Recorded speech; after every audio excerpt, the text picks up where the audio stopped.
नए साल 2024 में पौष मास के शुक्ल पक्ष की एकादशी पर पुत्रदा एकादशी व्रत किया जाएगा। ये तिथि भगवान विष्णु को समर्पित है।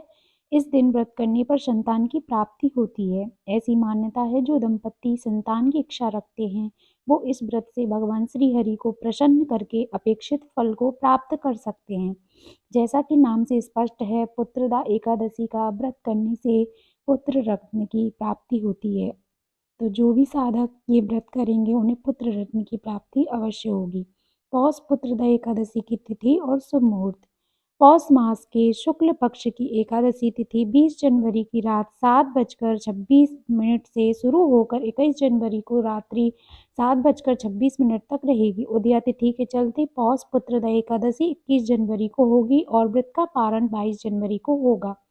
अब पुत्रदा एकादशी व्रत की विधि जान लेते हैं।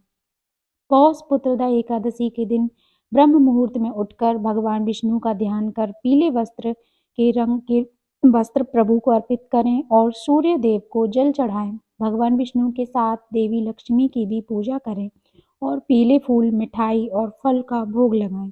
विष्णु चालीसा का पाठ करें, संतान और सुख समृद्धि की विनती भगवान से करें। पौष पुत्रदा एकादशी की कथा भी सुन लेते हैं। भद्रावती नगरी में सुकेतुमान नाम का राजा राज करता था। उसका कोई पुत्र नहीं था। उसकी पत्नी का नाम सैव्या था। पुत्र न होने के कारण हमेशा वह चिंतित रहता। राजा के पितर भी रो रो कर पिंड लिया करते थे और सोचा करते थे कि इसके बाद हमको कौन पिंड देगा।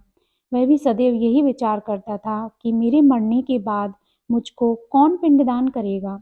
बिना पुत्र के पितरों और देवताओं का ऋण मैं कैसे चुका सकूंगा।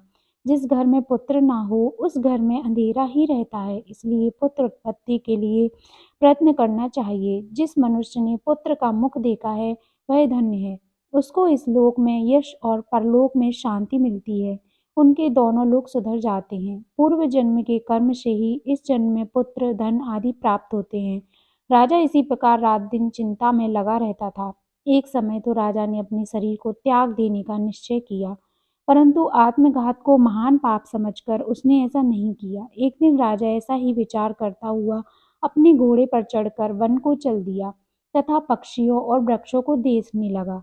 उसने देखा कि वन में मृग, व्याघ्र, सुअर, सिंह, बंदर, सर्प आदि सब भ्रमण कर रहे हैं।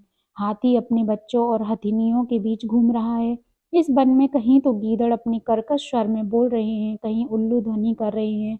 वन के दृश्यों को देखकर राजा सोच विचार में लग गया। इसी प्रकार आधा दिन बीत गया। वह सोचने लगा कि मैंने कई यज्ञ किए, ब्राह्मणों को स्वादिष्ट भोजन से तृप्त किया, फिर भी मुझको दुख प्राप्त हुआ।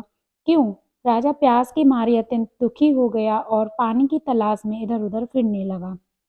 थोड़ी दूरी पर राजा ने एक सरोवर देखा और उस सरोवर में कमल खिले थे तथा सारस, हंस, मगरमच्छ आदि विहार कर रहे थे। उस सरोवर के चारों तरफ मुनियों के आश्रम बने हुए थे। उसी समय राजा के दाहिने अंग फड़कने लगे। राजा शुभ शकुन मानकर घोड़े से उतरकर मुनियों को दंडवत करके बैठ गया। राजा को देखकर मुनियों ने कहा, हे राजन, हम तुमसे अत्यंत प्रसन्न हैं। तुम्हारी क्या इच्छा है सो कहो। राजा ने पूछा, महाराज आप कौन हैं और किस लिए यहाँ आए हैं, कृपा करके बताइए। मुनि कहने लगे कि हे राजन, आज संतान देने वाली पुत्रदा एकादशी है। हम लोग विश्वदेव हैं और इस सरोवर में स्नान करने के लिए आए हैं। यह सुनकर राजा कहने लगा कि महाराज, मेरी भी कोई संतान नहीं है। यदि आप मुझ पर प्रसन्न हैं तो एक पुत्र का वरदान दीजिए। मुनि बोले, हे राजन, आज पुत्रदा एकादशी है, आप अवश्य ही इसका व्रत करें। भगवान की कृपा से अवश्य ही आपके घर में पुत्र होगा। मुनि के वचनों को सुनकर राजा ने उसी दिन एकादशी का व्रत किया और द्वादशी को उसका पारण किया। इसके पश्चात मुनियों को प्रणाम करके महल में वापस आ गया। कुछ समय बीतने के बाद रानी ने गर्भ धारण किया और 9 महीने के पश्चात उनके एक पुत्र हुआ। वह राजकुमार अत्यंत सूरवीर, यशस्वी और प्रजापालक हुआ। श्री कृष्ण बोले, हे राजन, पुत्र की प्राप्ति के लिए पुत्रदा एकादशी का व्रत करना चाहिए।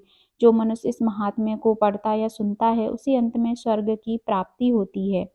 जय श्री राधे कृष्ण। अगर आपको हमारी वीडियो अच्छी लगी तो हमारे चैनल को सब्सक्राइब ज़रूर करें और वीडियो को लाइक करना ना भूलें। धन्यवाद।